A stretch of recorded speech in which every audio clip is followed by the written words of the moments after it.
Hello दोस्तों। हमारी आज की इस कहानी का नाम है तमाशा।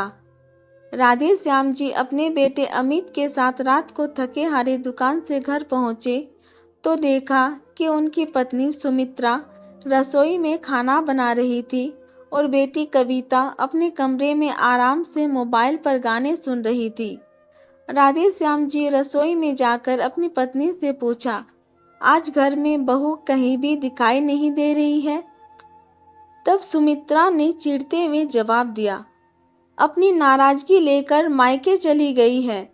मैं तो तंग आ गई हूँ उससे। रहने दो उसे 2-4 महीने वहीं पर, तभी अक्ल ठिकाने आएगी उसकी। रसोई के दरवाजे पर खड़ा अमित अपने माँ पिताजी की सारी बातें चुपचाप सुन रहा था। राधे श्याम जी ने गहरी सांस लेते हुए कहा, झगड़ा करने में तुम भी तो पीछे नहीं हो सुमित्रा। अकेली बहू को क्यों दोष देती हो। इतना कहते ही सुमित्रा ने खाना बनाना छोड़ दिया और फिर गुस्से से बोली, आपको तो हमेशा मैं ही बुरी लगती हूँ और वह कल की आई लड़की निर्दोष नजर आती है। मैंने इस घर के लिए अपनी पूरी जिंदगी खपा दी और अब मैं ही गलत हूँ। राधे श्याम जी बोले, अब बस भी करो सुमित्रा, बहुत हो गया। पिछले 3 सालों से इस घर में रोज तमाशा हो रहा है। हम बाप बेटे दिन भर मेहनत करते हैं ताकि तुम लोगों को हर तरह की सुविधाएं मिल सके, लेकिन घर में शांति तो है ही नहीं। अब और बर्दाश्त नहीं होगा। सुमित्रा तमतमाते हुए बोली, बेटे की शादी होते ही बहू अच्छी लगने लगी और मैं बुरी। अब मुझे और मेरी बेटी को इस घर से निकाल दोगे क्या।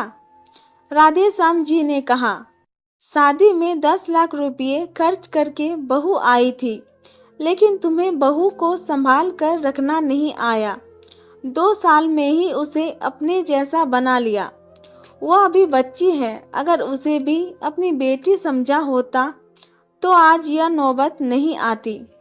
जिस घर में 2 घड़ी चैन से बैठकर खाना नहीं खा सकता, उस घर में अब मैं नहीं रहूँगा। कल से मैं और अमित अलग रहेंगे किराए के मकान में। ऐसे बोलकर अगले दिन वाकई में राधे श्याम जी ने किराए का मकान ले लिया और दोनों बाप बेटा वहीं शिफ्ट हो गया। सुमित्रा ने सोचा था कि 2-4 दिन अकड़ में बाहर रहेंगे, फिर अपने आप घर आ जाएंगे, लेकिन ऐसा नहीं हुआ। उधर मायके जाने के 3-4 दिन बाद ही अमित की पत्नी ने उसे फ़ोन किया और बोली, जब तक मेरे लिए अलग घर नहीं लोगे मैं वापस नहीं आऊँगी। मुझे तुम्हारी माँ और बहन के साथ नहीं रहना।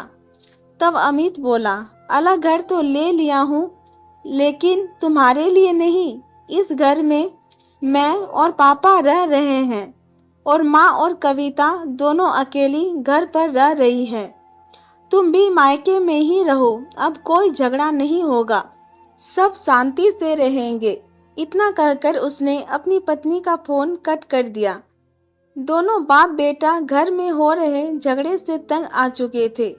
घर की औरतों को समझाकर थक चुके थे, लेकिन अब हर तरफ शांति ही थी। सुबह शाम काम वाली आकर घर का सारा काम कर देती थी। सुबह को नाश्ता करके दोनों दुकान पर चले जाते थे और शाम को घर आकर आराम से खाना खाकर सो जाते थे। 3 महीने इसी तरह बीत गए। इधर सुमित्रा को अब धीरे धीरे एहसास होने लगा कि उसकी जिद ने घर तोड़ दिया।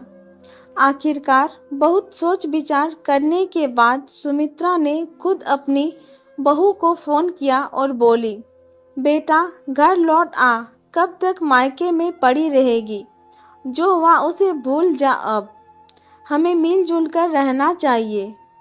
उधर उनकी बहू भी पछतावे में थी, इसीलिए सास के बुलाने पर वह तुरंत ससुराल लौट आई और अब सुमित्रा, उनकी बेटी और बहू तीनों मिलकर राधे श्याम जी और अमित के पास गए और जाकर उनसे वादा किया कि आगे से अब घर में कोई झगड़ा नहीं होगा और सब मिलकर खुशी खुशी रहेंगे।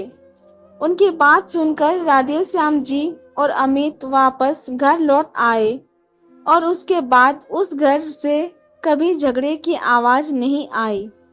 दोस्तों, घर की शांति सभी की जिम्मेदारी होती है। छोटी छोटी बात को लेकर घर में कभी भी तमाशा नहीं करना चाहिए। आपसी समझ और सहयोग से ही परिवार एकजुट रह सकता है। दोस्तों, अगर वीडियो पसंद आया तो लाइक कीजिए, शेयर कीजिए एंड हमारे चैनल को सब्सक्राइब जरूर कीजिए। Thank you.